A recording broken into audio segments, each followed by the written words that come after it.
اعوذ باللہ من الشیطان الرجیم، بسم اللہ الرحمن الرحیم۔ تمام تعریفیں اللہ ہی کے لیے ہیں، وہی نیک لوگوں کا ولی ہے۔ میں گواہی دیتی ہوں کہ اللہ کے سوا کوئی بھی معبود برحق نہیں، وہ یکتا ہے، اس کا کوئی شریک نہیں۔ اور میں یہ بھی گواہی دیتی ہوں کہ محمد صلی اللہ علیہ وسلم اللہ کے بندے اور رسول ہیں۔ یا اللہ ان پر، ان کی آل پر اور تمام صحابہ کرام پر رحمتیں اور برکتیں نازل فرما۔ السلام علیکم۔ دعوت اسلام کے پیارے بہنوں اور بھائیوں، امید کرتی ہوں کہ آپ سب خیریت سے ہوں گے۔ ہماری دعا ہے کہ اللہ آپ کو سدا عافیت کے سائے میں رکھے۔ پیارے بہنوں اور بھائیوں، آج کی ویڈیو میں ہم آپ کو بتائیں گے کہ استغفار کی فضیلت کیا ہے، استغفار سے کیا فوائد حاصل ہوتے ہیں، اور یہ سب ہم قرآن و سنت کی روشنی میں بتائیں گے۔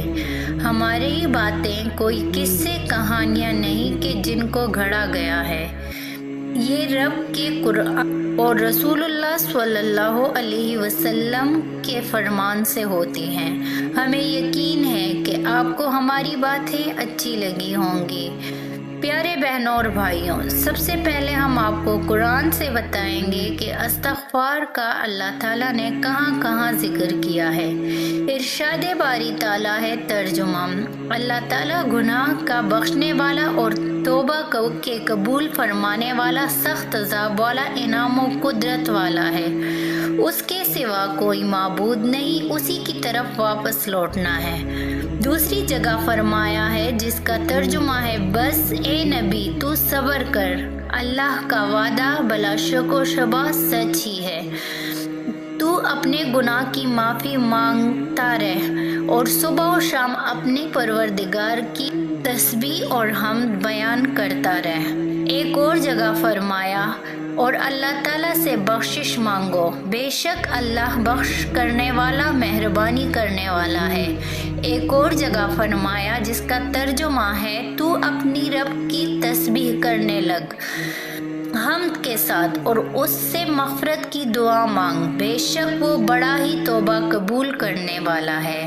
ایک اور جگہ ارشاد ہے: اے میرے رب مجھے معاف فرما اور مجھ پر رجوع فرما، بے شک تو بہت رجوع فرمانے والا اور بخشنے والا ہے۔